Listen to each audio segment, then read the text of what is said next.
কি বলছেন এসব? গুন্ডার সাথে বিয়ে দেবে মানে? তাই তো বললো বিন। আর ছেলেটাকে বিন্দির পছন্দ না, আর ছেলেটা গুন্ডা।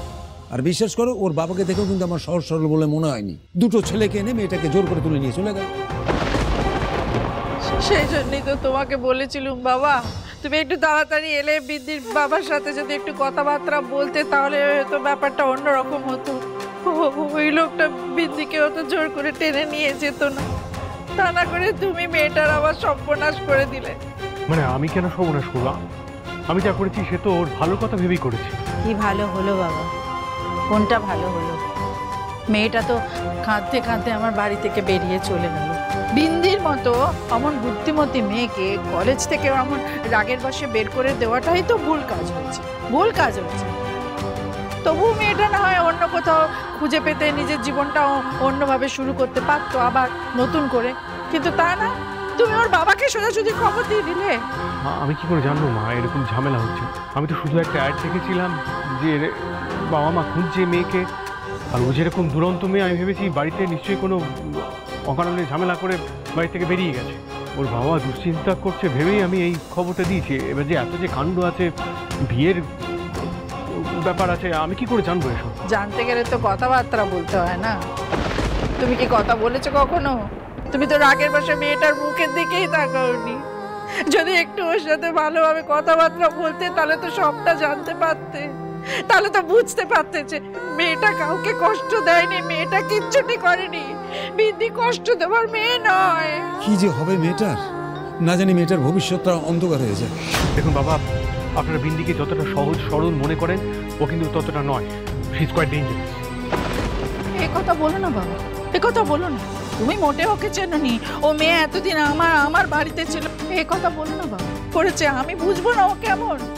বড় ভালো মেয়ে, বড় লক্ষ্মী মেয়ে। এটা একটু পড়াশোনা করতে চেয়েছিল বাবা, আর কিচ্ছুটি চাইনি। কিন্তু বাপ তো জোর করে টানতে টানতে নিয়ে চলে গেল, বললো আজই নাকি মেয়ের বিয়ে দিয়ে দেবে। আমি ভাবতে পারিনি জামাই বাবা, তোমার জন্যে ও বিন্দির এত বড় ক্ষতি হয়ে যাবে। আমি ভাবতে পারিনি। আমি বুঝতে পারছি না, না জানি বিয়ের পর মেয়েটার কত বড় ক্ষতি হয়ে যাবে। কি হবে কে জানে, কি হবে। গিন্নি গিন্নি তুমি শান্ত হও, দেখো নাহলে তুমি অসুস্থ হয়ে পড়বে। আমার শরীর মন সব খারাপ লাগছে গো। শরীর বাবা, আমার সব খারাপ লাগছে। প্লিজ নিজেকে সামলান মা। আমরা আর কেউ কিচ্ছুটি সামলাবো না। এবার যা সামলাবার তুমি সামলাবে। তুমি ওকে ওর বাবার কাছে পাঠিয়েছো না, তুমি ওকে ওর বাবার কাছ থেকে ফিরিয়ে আনবে। না হলে এই মা কিন্তু তোমাকে কোনোদিন আর ক্ষমা করবে না জামাই বাবা। কি বলছেন মা? এখন আমি ওই মেয়েটাকে বাঁচাতে যাব? হ্যাঁ যাবে, তোমাকে যেতে হবে। আমার করিয়ে দিব্যি।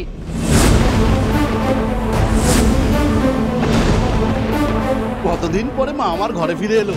কোথায় গো তোমরা সবাই? দেখো কাকে নিয়ে এসেছি। আরে বাবা, শাক বাজাও, উলু দাও, সানাই বাজাও। কোনে চলে এসেছে, কোনে। এই তো বৌদি নিয়ে এসেছে। বোন আমার, কোথায় গেছিলে তুই? বলতো, কত খুঁজেছি তোকে আমরা, জানিস? আচ্ছা বিন্দি, তুই কি আমাদের এতটা অবুঝ মেয়ে রে? এরকম করে গেলে চলে যায়, মার কথা ভাববি না একবারও? কেমন আছিস মা? কতদিন তোকে দেখি না, এরকম কেউ করে বলতো? আমাদের কথাটা তুই একটু ভাববি না? তুই আমার কথা শোন তো, শোন, এদিকে এদিকে বস তো। আচ্ছা তুই বিয়ে করবি না করে এত লাফালাফি করছিস কেন বলতো? বিয়ে করা তো ভালো ব্যাপার, তাই না? আচ্ছা বিয়ে করলে কত সুখে শান্তিতে থাকা যায় বলতো? আর তোর শ্বশুর বাড়ি, সে তো খুব বড় লোক, তাই না? তা কত চাকর বাকর রয়েছে, তুই যখন যা হুকুম করবি সেরকমটা করে দেবে। করিস না বোন আমার। দেখ, বিয়ে করলে কত সুন্দর সুন্দর উপহার পাবি, সুন্দর সুন্দর শাড়ি পাবি, কি সুন্দর করে সাজাবো তোকে আমি। চুপ, ও বিয়ের পর ঠিক হয়ে যাবে, তোকে তখন থেকে তো ব্যবহার করে কথা বলতে হবে না। যা বোনকে নিয়ে ঘরে যা, ওকে একটু খাওয়া, সারাদিন মেয়েটা খায়নি। চল মা, তুই ঘরে গিয়ে একটু বিশ্রাম নে। চল মা, আগে তো তোর বিয়ে করবো না, কিছুতেই আমি বিয়ে করবো না, আমি বিয়েটা করবো না। দেখি আমাকে কে। বিন্দি রানী, অত জেদ করিস না। আমি জেদ করছি না বাবা, আমি শুধু নিজের লাইফটা বাঁচানোর চেষ্টা করছি। কারণ তুমি আমার জোর করে বিয়ে দিচ্ছ, আর নিজের লাইফের ডিসিশন নিজে নেওয়ার সম্পূর্ণ অধিকার আমার আছে। তুমি জোর করে আমার বিয়ে দিতে পারো না। কি মুশকিল! আমি তো তোর জোর করে বিয়ে দিচ্ছি না, কত আয়োজন করেছি, কত আনন্দ করে তোর বিয়ে দেবো। আর তুই রাজি হয়ে যা মা। আর পড়াশোনা নিয়ে অত কিছু করিস না তো। আমাদের এই বাড়িতে কে কত পড়াশোনা করেছে? হ্যাঁ, এই দেখ দেখ, তোর মাকে জিজ্ঞেস কর, তোর জেঠিমাকে জিজ্ঞেস কর, দিদিকে জিজ্ঞেস কর। এই তুমি কত অবধি পড়েছো বলো? ওই তো ক্লাস 4। ক্লাস 4। আপনি? ও বাবা, আমি তো স্কুলেই যাই। তাহলে স্কুলেই যায়নি। দিদিকে জিজ্ঞেস কর, দিদিকে। আমি 9 পাস করেছি, 10 ফেল। তাহলে তাও তো আমি তোকে অনেকটা পড়াশোনা করতে দিয়েছি। আর দেখ মা, আমাদের পরিবারের মেয়েরা অত পড়াশোনা করে না। আর সুন্দরগড়ের মেয়ে হয়ে তুই যদি অত পড়াশোনা করিস তখন তো বিয়ের পাত্রই পাওয়া যাবে না। দেখ মৃদুল খুব ভালো ছেলে, তোকে রানীর মতো করে মাথায় করে রাখবে। ওই যে একটা সিনেমা আছে না, যেখানে শাহরুখ খান ওই অনুষ্কাকে মাথায় করে রেখেছিল, ওই ছদ্মবেশে ইয়ে করেছিল, তোর মনে নেই? আর দেখ, তুই যদি চাস আমি তোকে যা চাইবি তাই দেবো, কিন্তু তুই বিয়েটা করে নে মা। আমি বিয়েটা করব না বাবা, কারণ আমি তো রানী হতে চাই না। আমি নিজের লাইফটা নিজে গড়ে নিতে চাই, নিজের পায়ে দাঁড়াতে চাই। তুমি কেন বুঝতে পারছো না কি সুন্দর আমি আমার লাইফটা সেট করে নিয়েছিলাম? মাঝখান থেকে তুমি আর ওই খারুস স্যার সবটা গন্ডগোল করে দিল। আমি স্বপ্নেও ভাবতে পারিনি রিভেঞ্জ নেওয়ার জন্য স্যার আমার এত বড় ক্ষতি করে দেবে।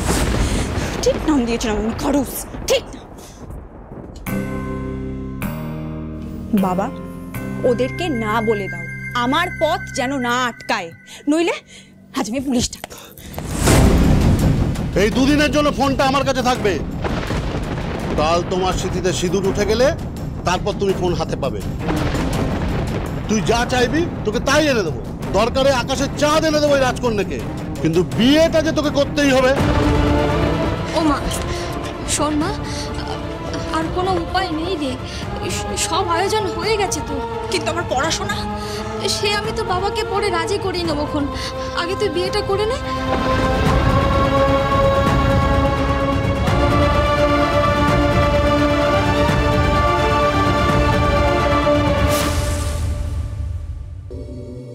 এত বড় ক্ষতি করবেন না স্যার, আমার সব শেষ হয়ে যাবে। এই রিসার্চটা ছাড়া আমার কাছে আর কোনো অপশন নেই sir. Please sir, I beg of you, don't do this to me. আমাকে ভাবে বার করে দেবেন না স্যার, আমার ক্যারিয়ার পুরো নষ্ট হয়ে যাবে। বিন্দির বাবাকে বলাটা কি ভুল হলো আমার? কিন্তু আমি কি করে জানবো মেয়েটা যদি কিছু খারাপ হয় তাহলে আমি নিজেকে ক্ষমা করতে পারবো না। কিন্তু মেয়েটাকে বিশ্বাসও করা যায় না, আমার মায়ের কথা ফেলাও যাবে না। কি করে যে সব গন্ডগোল হয়ে গেল। গড, জাম্বু প্লিজ ফোনটা ধরো, ফোনটা ধরো। হ্যাঁ বনি বলো। হ্যাঁ জাম্বু, কোথায় আছো তুমি? আমি একটা কাজে বেরিয়েছি, ফিরতে একটু দেরি হবে। একটা খুব ইম্পর্টেন্ট কথা আছে তোমার সাথে। হ্যালো রাহুল বলছি, শোন না, তুই তো কাজে বেরিয়েছিস, তুই ফিরে it's nothing that important, will talk. কিন্তু তুই দাদাকে জানালি না কেন? হ্যাঁ, এটা তো জাম্বুকে জানানো দরকার। ইনফ্যাক্ট ইমিডিয়েটলি আমাদের একটা স্টেপ নেওয়া উচিত, এটা তো লুকানোর বিষয় নয়। যা স্টেপ নেবার আমাদেরকেই নিতে হবে, ঋদ্ধিকে এই ব্যাপারে ইনভলভ করাটা ঠিক হবে না। তুমি তো জানো বনি, খড়ি চলে যাওয়ার পর থেকে আমি আর কুনাল এদিকটা সামলাচ্ছি।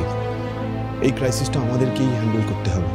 তাছাড়া ঋদ্ধি অনেক কিছু নিয়ে ব্যস্ত থাকে, ওকে আর নতুন করে আমি স্ট্রেস দিতে চাই না।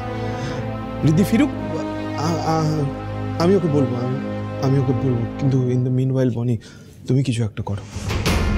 কিন্তু রাহুল, একটা জিনিস আমি বুঝতে পারছি না, এই কাজটা করলো কে? আমাদের কোনো বিজনেস রাইভাল? কে করেছে আমি জানি না, শুধু এটুকুনি জানি যে করেই হোক ওই সেটটা আমাদেরকে খুঁজে বার করতে হবে। ওটা আমাদের নতুন কালেকশনের সব থেকে এক্সপেন্সিভ সেট। ওটা যদি খুঁজে না পাওয়া যায় আমাদের কোম্পানির কিন্তু বিশাল লস হয়ে যাবে। আচ্ছা, তুমি যে ডায়মন্ড সেটটা ওয়ার্কশপ থেকে নিয়ে যাচ্ছ, এই কথাটা কে কে জানতো? কেউ না, আমি আর রাহুলদা ছাড়া তো কেউ জানতো না। তুমি শিওর? আমি যখন রাহুলদার সাথে ফোনে কথা বলছিলাম ডায়মন্ড সেট নিয়ে, তখন কিন্তু মিলি ছিল ঘরে।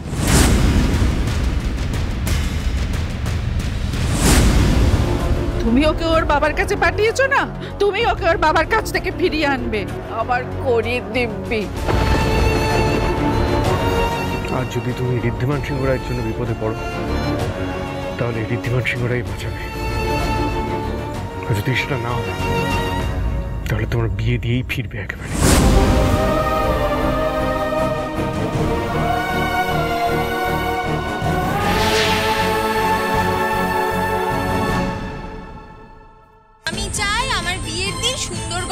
সবচেয়ে best parlour dream world parlour থেকে সাজতে, কারণ মা আমি চাই আজকের দিনে না আমাকে একদম বেস্ট দেখা।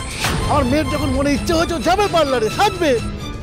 দেখবে এই বিন্দির কামাল বিয়ের আগেই কেমন ফুরুক হয়ে যায়। আপনি পাত্রপক্ষ, তাই তো? মানিকলাল বাবুর ভাই। আমি ঋদ্ধিমান সিংহ রায়। আমি এসেছি ওই বিন্দি মেয়েটার সাথে দেখা করতে।